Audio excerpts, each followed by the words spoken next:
97.3 City FM. Relevant radio, always. Mr. John Dramani Mohammed's budget proposal for the next fiscal year is expected next week, Tuesday, March 5th, 2013. For the record, the MPP minority group was not in Parliament, to the delight of many Ghanaians, but also to the angst of some others. To the mostly laughing and cheering NDC crowds, which packed the public galleries of Parliament, the President delivered a comprehensive, bold, and spot-on statement. Others were less enthused and thought it was a rehash of the NDC 2012 manifesto document with no new initiatives. Many people who listened thought the President was still campaigning. The President's delivery of the message is an obligation imposed by Article 67 of the Constitution. Article 34, Clause 2 of the Constitution provides a glimpse on the contents of the message, which should capture the policy objectives of Chapter 6 of the Constitution. These are in the areas of political, economic, social, educational, cultural, and international objectives. In particular, the address, according to Article 34(2) of the Constitution, must relate to the state of steps being taken in respect of basic human rights, a healthy economy, the right to work, the right to good health care, and the right to education.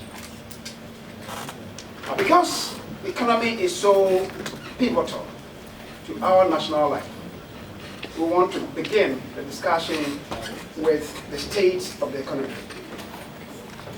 Ladies and gentlemen, evidence of the true state of the economy can be found in our everyday lives, in the industries, in the markets, and in the streets. The cost of doing business has shot up, and so unemployment in both formal and informal sectors are widespread. High cost of living is taking its toll on all of us, and justifiably, the public sector workers are demanding pay rise from government.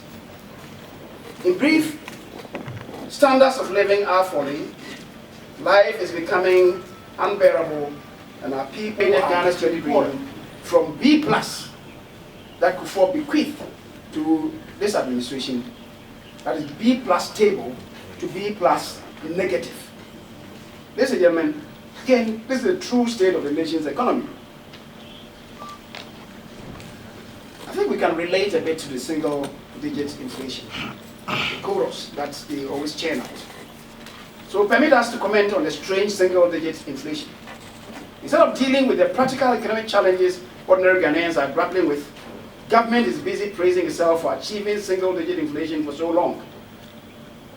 But here is an extract from the February 2013 report of the Bank of Ghana's Monetary Policy Committee, just to quote 3 bullet points. 1, the 91-day Treasury bill rate rose from 10.7% in December 2011 to 22% in June 2012, and 23.1% in December 2012. 2, the 182-day bill increased from 11.1% in December 2011 to 22% in June 2012, and increased to 22.7% in December 2012. 3, the 1-year fixed rate went up from 13.3% in December 2011 to 22% in June 2012 and 22.9% in December 2012. The question is, how come that at a time inflation is supposedly dropping in single digits, interest rates are more than doubling over a period of just 12 months? Which economic theory, apart from voodoo economic theory, would explain this mystical situation? Record high today what is happening to the windfall benefits. In short, this is a government that has been so lucky to have so much resource at its disposal, and yet all the blessings have been eaten up by economic mismanagement. Additionally, this government has borrowed so much more money than all previous governments put together. Unfortunately, as I've already indicated, there's very little to show for the huge debt that we are piling up. Ladies and gentlemen, this indeed is the true state of the nation's and other minerals. The prices of these commodities have been relatively high in the past 4 years on the world market. Our balance of trade position should have improved with these high prices. The deterioration of our balance of trade position is therefore the result of indiscriminate and uncontrolled imports. This deteriorating balance of trade position contributed in large measure to the huge current account deficit of 4.9 billion in 2012 compared with the deficit of 3.5 billion in 2011 and the excessive depreciation of the cedi in the last quarter of 2012. As you may recall, the cedi deteriorated from 1 Ghana cedi 10 pesos to the dollar in December 2008 to 1 Ghana cedi 98 pesos to 1 United States dollar in December 2012. It is worth noting that due to the excessive deterioration in the terms of trade, the overall balance of payment recorded a deficit of 1.2 billion United States dollars in 2012, reversing the surplus of 546.5 million United States dollars in 2011. This is the stark reality of our times. Internal trade. Ladies and gentlemen, every Ghanaian has the right to equal educational opportunities and facilities. This is provided for by Article 25(1) of the Constitution. The various levels of education, basic, secondary, and higher education, have all been stressed to be made free at some point in time by our Constitution. And it is for a good reason that these provisions are contained in our Constitution. In this direction, the Kufuor government deepened the FQ with the introduction of school feeding, capitation grants, free exercise books, and 1 laptop per pupil projects, and the eradication of schools and the trades project, for which in 2 years, over 680 schools were started under the supervision of the Honorable Papa Usuankuma and Professor Dominic Fobi. All the 680, we must know, have been factored into the 1,720 projects that the NDC pride themselves with. The Mills Mahama government continued these projects, and in the areas of the 1 laptop per pupil and the exercise books to pupils projects, expanded the frontiers further. However, when they promised to expand the school feeding program to cover all primary schools countrywide, that is in their manifesto, they have only been able to cover 25% of the schools, as I said before, coming into the almighty energy. Let us now deal with the performance of the NDC-led government since 2009 to date in roads, railways, ports and harbors, and aviation sectors, and where found expedient, comparisons will be made with the situation during the NPP era. Roads.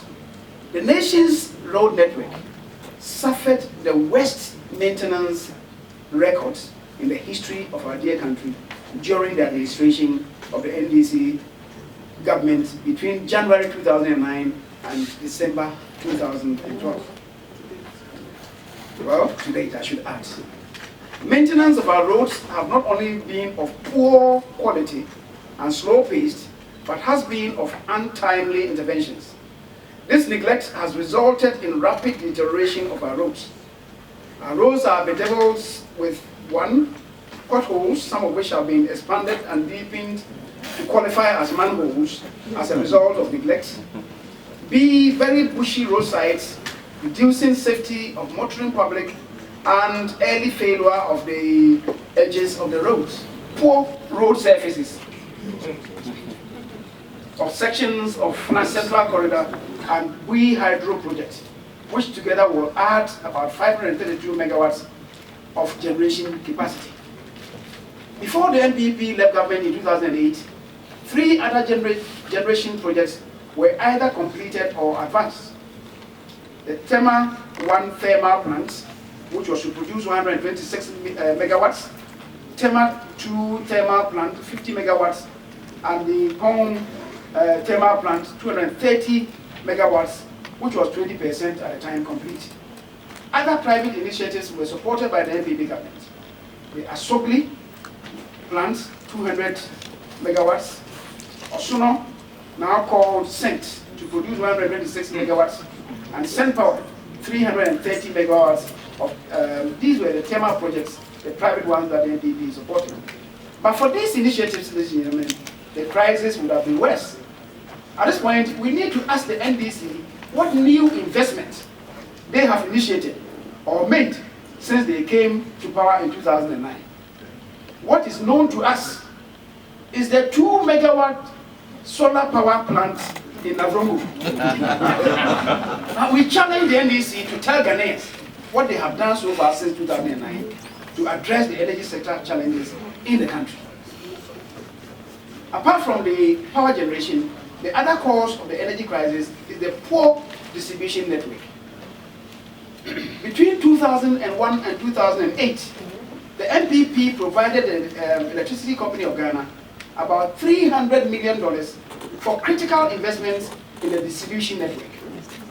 This was out of the $500 million investment financing request that the Electricity Company of Ghana submitted at that time. Now, due to sheer negligence, the NDC government has declined to give ECG anything. That is by way of improving on their distribution network.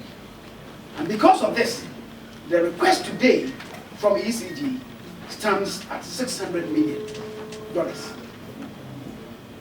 In the event today, whenever they produce, VRA produces energy, about 30% of power that is produced by VRA is lost from distribution network. 30%. Because of poor distribution network, 30% of power that is generated, the prices of petroleum prices, we now continue to see a spiraling of those same prices as well as utility rates. The untold hardships that this increase has brought onto Ghanaians has raised hue and cry in every corner of our country, including even the NDC's sympathetic CJA leadership themselves. In 2008, let me just say this about the Electoral Commission. In 2008, the NDC in their manifesto promised that there was going to be a legislation to establish an election fund from which polling agents of all political parties and of candidates shall benefit for training and on election day, among other things. No such thing happened. The failure to achieve this specific pledge and the consequent 2010 presidential election petition, now in the Supreme Court, speaks more of the governing style of the NDC